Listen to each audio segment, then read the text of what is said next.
네, 안녕하십니까. 민주당 대변인 황정아입니다. 첫 번째 브리핑 시작하겠습니다. 의료 대란이 없다니 고집불통 대통령 때문에 왜 국민께서 고통받아야 합니까? 대통령실 장상윤 사회수석이 추석 의료 대란이 없었다며 파렴치한 주장을 펼쳤습니다. 돈 없으면 응급실도 못 가는 나라를 만들어 놓고 의료체계가 개선되어 가는 계기라며 자화자찬하는 뻔뻔함에 입을 다물 수가 없습니다. 복지부 차관에 전화할 수 있으면 경증이라는 망발로 국민을 분노하게 만들더니 이걸로는 부족했습니까? 양수가 터진 임산부가 병원 75곳에서 이송을 거부당하고 6시간 만에 치료를 받고 손가락이 절단된 환자가 수술할 병원을 찾지 못해 90km 떨어진 병원으로 이송됐습니다. 복부에 30cm가량의 자상을 입은 환자는 병원 16곳에서 거절당했고 대동맥 파열 환자는 부산에서 서울까지 이송되기도 했습니다. 대통령실의 눈에는 이제 이 정도 수준의 응급실 뺑뺑이는 사건 수준도 아니라는 말입니까? 의료 대란에 책임지고 물러나야 마땅한 사람들이 오히려 목소리만 높이며 억지를 부리고 있으니 국민은 기가 막힐 뿐입니다. 국민의 생명과 안전을 담보로 의료계가 백기투항할 때까지 한치도 물러서지 않겠다는 게 윤석열 대통령의 대화 방식입니까? 의료체계가 붕괴되는 한이 있더라도 기어코 의료계를 굴복시키고야 말겠다는 고집불통 대통령의 오기가 놀랍습니다. 왜 국민이 고집불통 대통령 때문에 고통받아야 합니까? 대통령의 오만과 독선이 의정 갈등을 오직 국민만 고통받는 제로섬 게임으로 몰고 가고 있습니다. 대통령이 직접 국민 앞에 사죄하고 복지부 장차관, 대통령실 사회수석 등 의료 대란 책임자부터 경질하는 것이 아집을 버리는 첫 단추입니다.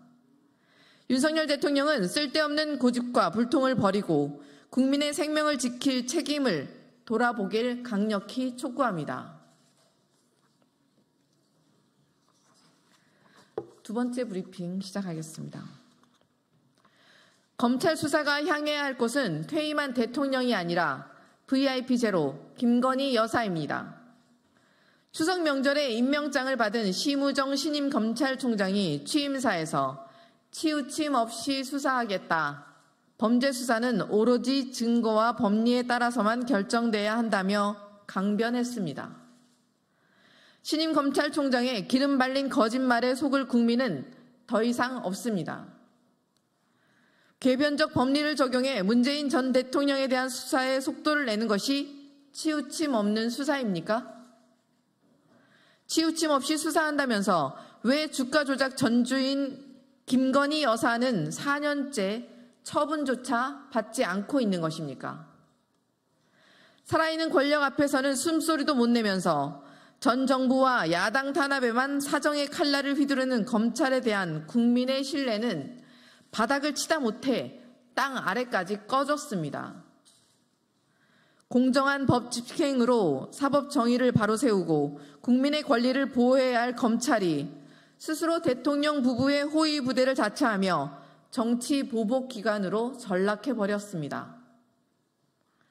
대한민국 법치주의와 사법 시스템을 완전히 무너뜨린 윤석열 정권과 김 여사에 대해서는 입도 못 열면서 전직 대통령을 향해 망나니 칼춤이나 추는 검찰의 법과 원칙을 들먹일 자격은 없습니다.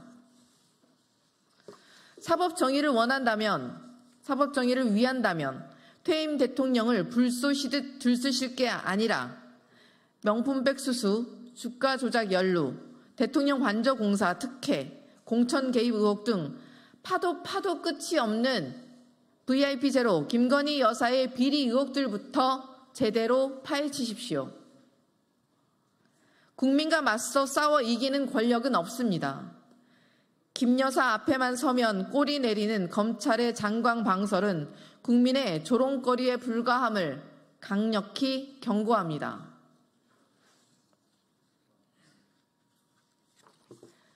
세 번째 브리핑 시작하겠습니다. 윤석열 정부는 부자 감세에 고통받는 국민이 보이지 않습니까? 윤석열 정부의 부자 감세에 5년간 284조 원의 세수가 증발한다고 합니다. 그리고 그 후과는 고스란히 민생 예산 삭감으로 이어지고 있습니다. 윤석열 대통령의 허황된 낙수 효과에 국민의 민생 고통은 깊어지고 있습니다. 부자들이 수백조 원의 혜택을 받는 동안 윤석열 대통령의 대선 공약이었던 65세 이상 대상 포진, 남아 HPV 백신 무료 접종은 무산되었습니다. 내년도 국가 예방 접종 실시 예산은 오히려 올해 대비 2천억 원가량 삭감되었습니다. 소상공인들은 민생 경제 한파에 곡소리가 나는데 판로 지원 예산은 22%나 삭감되었습니다. 소상공인, 자영업자들에게 가뭄의 단비 같은 지역 화폐 예산은 단 1원도 반영되지 않았습니다. 고교 무상교육 예산은 99.4% 뭉텅이로 삭감해버리고 딥페이크 범죄 근절을 약속하더니 정작 피해자 영상물 삭제 지원 관련 예산은 삭감했습니다. 심지어 대통령이 직접 군부대를 찾아 장병들이 잘 먹어야 한다고 강조하더니 장병 급식비는 1천억 원이나 날려버렸습니다. 윤석열 정부는 부자 감세라는 허황된 이념에 경도되어 복지도, 민생도, 국방도 모두 무너뜨리려고 합니까?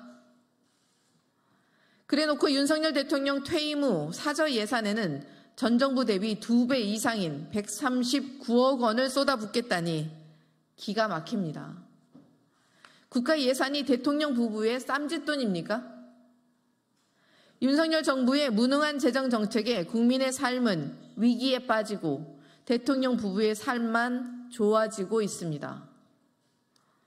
더불어민주당은 국회 예산심사를 통해 국민의 먹고 사는 문제를 해결할 민생 예산을 만들겠습니다.